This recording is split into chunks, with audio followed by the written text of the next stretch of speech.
Today's episode is brought to you by 8BitDo and their new Ultimate... Okay, now, this was just a Prime Day deal. It was a good deal. It's got Hall effect sensors and all that sort of stuff. No stick drift. Definitely not a sponsor. It would be ridiculous for them to sponsor a knife channel or anything like that. But, alright, let's take a look at a knife here. Since that's much more what I'm known for here. And today... I'm going to start off here with the TwoSun TS22. This is also known as the Pathfinder. This is a very, very old design from Night Morning. And, yeah, it's got some strangeness going on with it. Let's see. There we are. I want to grab something here. There we are. So, yes, D2 blade steel. We got titanium mill pocket clip, titanium handles, a little tiny patch of carbon fiber going on here with some dimple kind of design there. Strange. I suppose it does add texture, but it kind of ruins any kind of aesthetics that carbon fiber actually brings to the table. But you can definitely tell when you touch this or feel it that it's not G10, it's not Micarta, it is carbon fiber. So yeah, there we go. This is one of the very few TwoSuns I've seen in which we actually have brushed titanium. Only for a portion of it, the flats up here and the back with the lock bar and all that sort of stuff. The top and bottom area don't have that same treatment. They still have the same sandblast stuff there. And as we can see, I got some scratches going on there. Yeah, that happened before I was the owner of it, as this is not one that I had purchased brand new. It came and went before I was collecting these guys. But it did kind of come to mind because I thought that it looked quite a bit like the TS66, which is definitely one of my favorites. And there's quite a bit of similarities, especially with the blade edge going on there, but the rest of it much different. And the fancy version of the TS66 is actually an integral with M390. Something that I'd wish that I could get a hold of someday, but I'd also wish that maybe they would reissue it using the YJ01-V1 blade steel, that kind of M390 thing that they have going on there, because it's worked out pretty well on the other knife that I have it in. But it is what it is. One single attachment point here going on with the pocket clip. We have a decent edge geometry going on here. Not a crazy laser beam. This is a high saber grind instead of a full flat grind, and this was still back when they were pretty much all fairly robust. But with a name like Pathfinder, you're usually thinking something like a machete, I don't know, or a Jeep or something like that. Some sort of off-road vehicle or something like that to help you get around with it. It's not a bad knife overall. I paid way too much for this because it was from somebody who had old stock here in the States, and idiots like me will actually pay that much for it. But yeah, I think I paid about $95 as a winning auction on eBay for it, which I think is probably too much for this knife because their newer models are probably done just a little bit better overall. Let's get some stats going here. 3.7 millimeter blade stock thickness. Actually looks a bit thicker than that. That's what I have it measured at. We have 4.59 ounces, or 130 grams, going on for the weight. 3.62 inches. Yes, this is a very full-sized blade. That'll be 91.9 millimeters. But fairly thin for the handle. We got 0.45 or 11.4 millimeters, which is thinner than a standard Spyderco military or PM2. Paramilitary 2. Whatever, if you want to have that abbreviated or not. My particular copy here doesn't have the most crisp detent. I don't really have any problems deploying it. but it's not super strong. You can easily fail that if you really wanted to. And as you've seen me kind of mess up a little bit here, yeah, by the time the flipper tab hits your thumb, it's not over the detent ramp. Getting over the detent ramp is right around here, so it is a little funky trying to get this thing closed. Because you do have to get your thumb out of the way after you've moved that liner. Otherwise, it can bounce back open. Just a little bit annoying overall. But yeah, there we go. There's the TS-22. Interesting to see where they've come from. Probably not one I would say to seek out. But hey, there you go. There it is. Next up, quite a bit of a popular model here. This is the Civivi Qubit. With a Q, and that is a measurement of something, but not the same as a qubit with a C. Qubit with a Q is a measurement of, I think, like a 2 or 3 phase sort of element in quantum computing. Obviously that kind of represents for them being something small and technologically advanced or something like that. I don't know, but it seems to work out for the knife. This guy is rocking 14C28N blade steel. And this is not the first, but one of the first knives to use full aluminum scales for the handle here. This thing works out amazingly well. I think the Altus might have been one of the ones that predated this, or maybe came out right around the same time, maybe in the same production, that used aluminum handles, but I don't have that one. But I do have this. And this thing is a laser beam. The blade stock thickness on this guy is basically 2.25 millimeters, which is thin even for Civivi. For the most part, they do like to stick to 2.8 to 3 millimeters, as a lot of companies tend to do. This is much thinner than that. And on top of that, full flat grind. It does have a choil to it that kind of maybe helps if you want to choke up a little bit. For me, no, but I mean, well, I already have large hands and fingers and stuff like that, but this really isn't a full-sized finger choil, even for the smallest of hands. This is pretty much a little bit more of a spacer to keep that thumb stud out of the way of the cutting path, which is certainly a good thing there. We can see the plunge grind on this thing is very gradual. It ends before the blade, so it's not the absolute worst thing there. But as you do sharpen this thing over and over the years, you do want to kind of keep that in mind. Make sure you don't mess up any of your stones or anything like that. You can swap the pocket clip on this guy, which is interesting, and it is inset into the aluminum, something that will set apart the aluminum handled knives from Civivi and Sencut, which they've already done one or two of as well. That doesn't have that feature.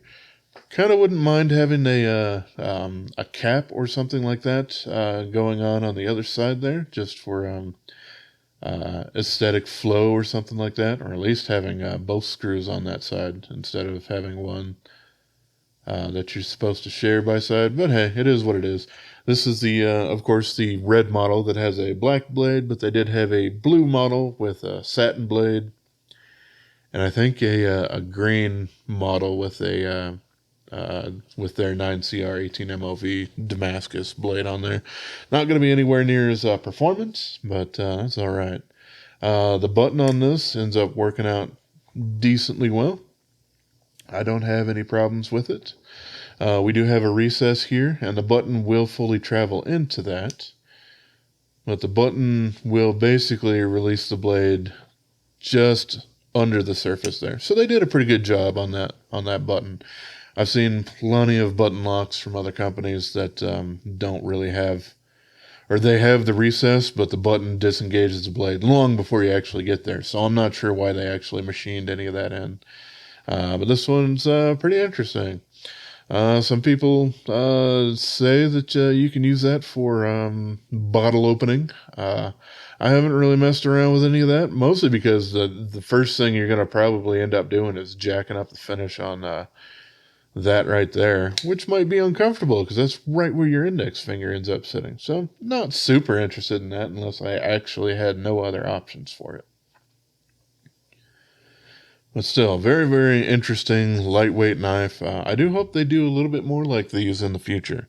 For the measurements, I talked about the really, really thin blade stock thickness. The weight on this, 2.81 ounces or 79.5 grams. They could have probably gotten rid of a little bit more. They didn't do any weight relieving on the inside of these scales, like is certainly possible, but that could also make it a little bit louder when you're closing the knife. I don't know, just maybe a little bit of a trade-off there. And they really wouldn't have gained much more than maybe a couple of grams out of that. The blade on here, 2.96 inches. Of course, the actual cutting edge is going to be less than that since that's measured from the apex of the curve there on the handle. And that will be 75.1 millimeters. And we got 0.44 inches or 11.1 millimeters here. So nice and thin. This is a fantastic knife for summer carry and stuff like that. Nice and light. Next up, we have a Kizer here. This is the Bugai. This is a, I hope I'm pronouncing it right, D. Antimonov design. He's done quite a few designs with TwoSun and kind of spreading out. He's done this one here with Kizer, and he's got some other ones here. This knife has a couple of different variations. This is one with green micarta on it, and that one comes with CPM 3V blade steel. But there's also, I think it was black micarta. It was definitely another micarta. And that one's a little bit cheaper in 154 CM. But, of course, if I can get a knife in 3V, yeah, I'm definitely going to go with that route here. We got a swappable pocket clip on this one here. By the way, the word Bugai is Russian for strongman. And it kind of makes sense here. This is definitely made for some harder use, which is also one of the reasons I got this in 3V here. We have a decent geometry going on the standard flats here. Not crazy thin, so it's still nice and robust. And of course, we have a crazy thick tip here. I did put a 15-degree edge angle all the way through. Because of how the transition was here, I didn't really change that angle, so it is maybe a little bit steeper than might be absolutely necessary at 15 degrees, but that's all right. This thing, pretty darn comfortable overall. We got jimping exactly where I want it.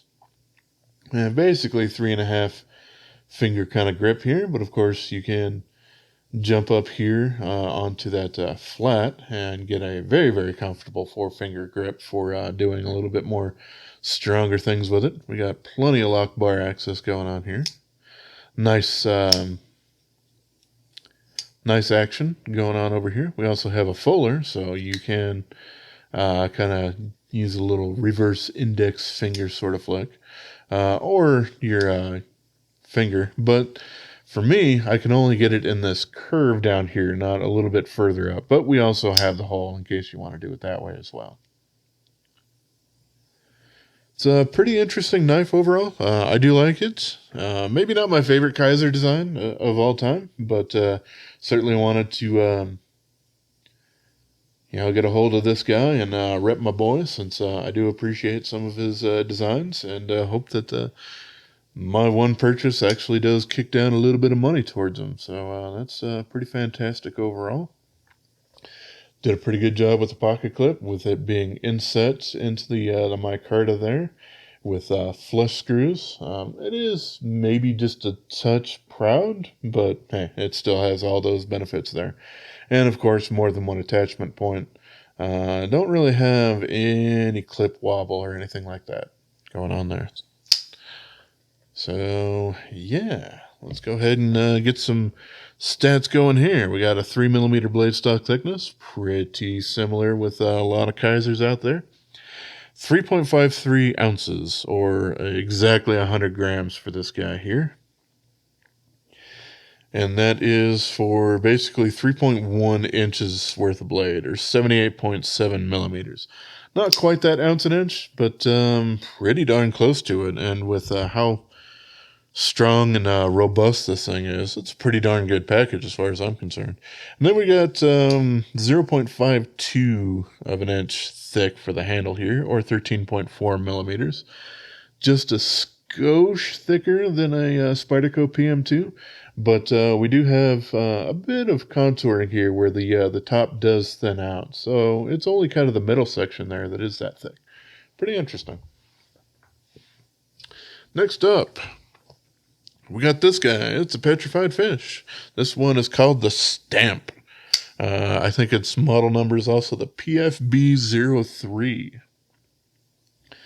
This one, to my knowledge, isn't associated with a particular designer like a lot of their other ones are. This is kind of an in-house design. And, well, I went with the Stormtrooper outfit for it just because I don't really have that option on a whole lot of knives. So, yeah, we got white G10 here, and we have a carbon fiber inlay here with micro milling going on basically on the whole thing here. This is done absolutely perfectly. I can't feel the transition on either of them, and it is already contoured. Not incredibly so, but it is contoured,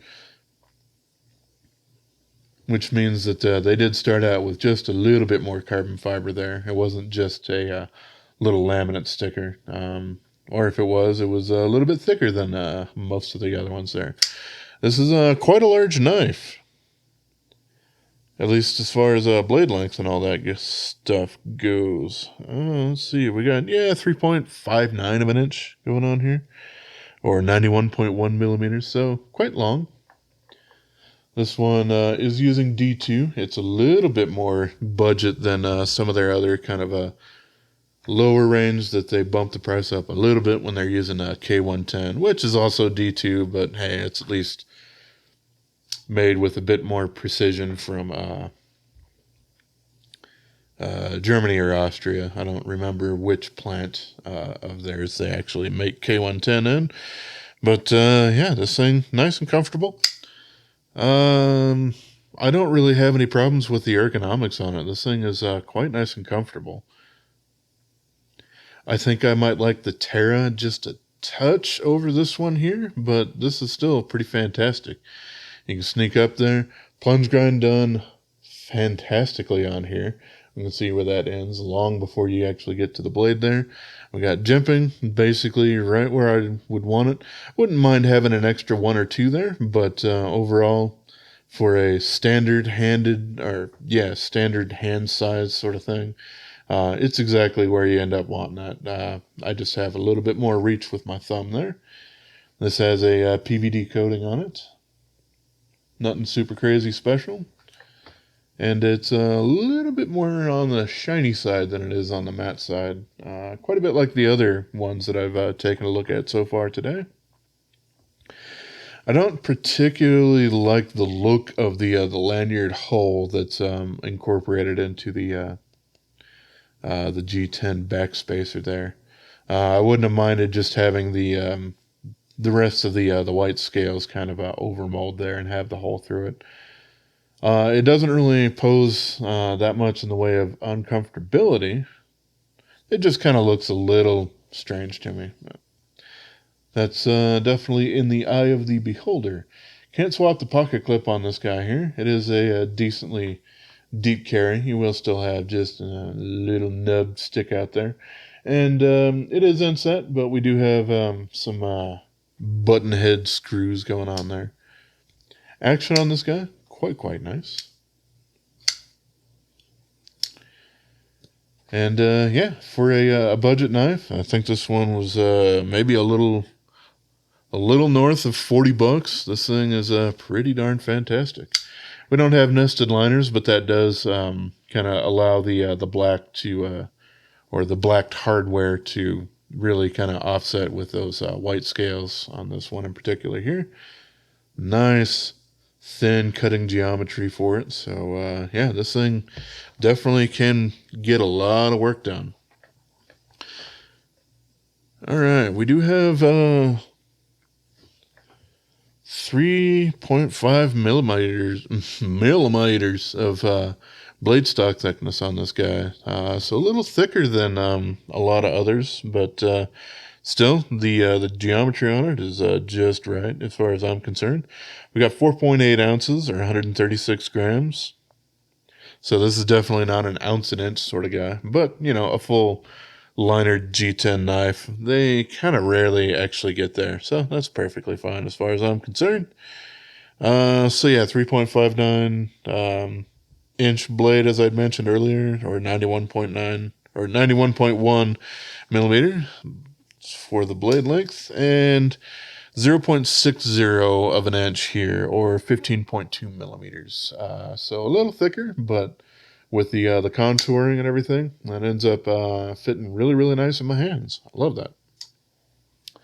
And the last one, a knife that I really wanted to like more than I do, but here we are. This is the Mar Ultrilight Falcon.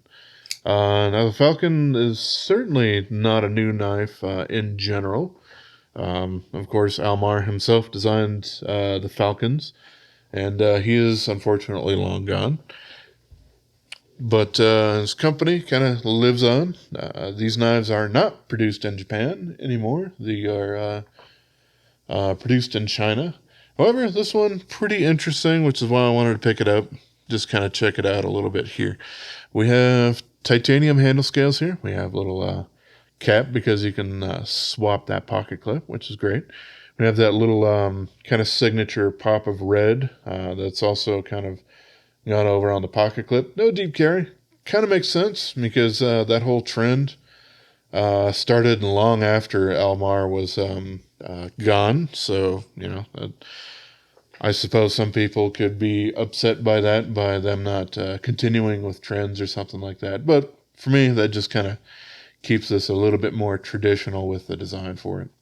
This is a titanium frame lock. And it does have some milling going on the inside here. So I kind of wish that the lock bar relief was done internally, but at least it's not very deep. So that doesn't bother me all that much. The blade on here fairly thin. The flipper tab on it is quite tall, as we can see, but suppose it kind of needs to be because the blade isn't incredibly heavy, so it kind of needs that extra leverage there. We have a 2 millimeter blade stock thickness on this guy here. Overall, the knife weighs 1.83 ounces or 51.5 grams, and that is for 3.11 inches worth of blade here. Which, this is definitely a nice light knife. Certainly what it was designed for. Oh, and for the metric on that, that's 78.9 millimeters for the blade length on it. And it is 0.32 inches thick here for the handle, so nice and thin. That's 8 millimeters there for it. Pocket clip does not bother me at all in the hands, so that's pretty darn fantastic. We do have a saber grind on here. This is a Chinese-made knife, and well, they have it listed somewhere on the blade, but very, very small somewhere. It is D2 blade steel, so nothing incredibly fancy going on with it. However, they are charging a premium price for it. I did pay 92 or 95 bucks for it. I can't quite remember which. And it's not a bad knife, but I think a bit of the premium there that they would get over using a different OEM or something like that might get the price a bit lower. Yeah, I'm not quite sure. Still, for what it is and how light it is and everything like that, and having that name associated with it, it's not all that bad. But I do really kind of feel like this is probably should be a bit more in the $70-something range rather than the $90-something range for it. And I can say a bit of that. We do have the lock bar axis, but in this particular case, the lock bar juts out rather than having any of the scale removed on the show side there. And as we can hear, this thing has lock stick. Not a whole bunch, but definitely some. Here, I'll put it out right up to the microphone here. Yep, there was one. Yeah, so this guy does have a bit of lock stick on it. It will eventually go away, but it certainly is what it is. And the jimping done on the flipper tab is well, it's really aggressive and really small, and for whatever reason done on both sides. I suppose that's to give a little bit more grip in case you wanted to sneak up on there. That's incredibly uncomfortable, by the way. I certainly wouldn't do that. But because of the curvature on the other side, where it kind of curves back down a bit, I can actually feel that a bit in my hands. But hey, this thing is actually a full 4-finger grip. The plunge grind is, well, it does end before the blade, technically, but it's so close there that you have to tread on eggshells at that back heel. Otherwise, yeah, you're gonna scrape up that heel of the blade, getting into the whole ricasso area for it. But still, blade's interesting. Thicker geometry on this guy. I mean, Almar was certainly known for making a lot of tactical designs, and even the Falcons were among those. So yeah, it's an interesting piece. I don't mind owning it for sure, but kind of would have preferred it be just a little bit cheaper, just for the overall quality. Like I said, we don't know the OEM for it. I guarantee that Almar, the company who owns the name, yeah, it doesn't have their own production facilities, but not sure exactly who ended up doing the OEM work for these guys. But overall, yeah, would have liked to have that be just a little bit cheaper. Well, there we go. We got the TS-22 Pathfinder. We got the Civivi Qubit. We got the Kizer Bugai, the Petrified Fish Stamp, and the Mar Falcon Ultrilight. Yeah, I really do enjoy doing these things where I've actually had a little bit of time to play around with these guys, sharpen them up, do a little bit of edge retention test, make sure that something's not absolutely crazy failing as far as a heat treat or anything like that is concerned. And yeah, I don't really have anything else to say, so I'll leave it at that. As always, I appreciate y'all for watching, and have yourself a wonderful rest of your day, yo. Subscribe.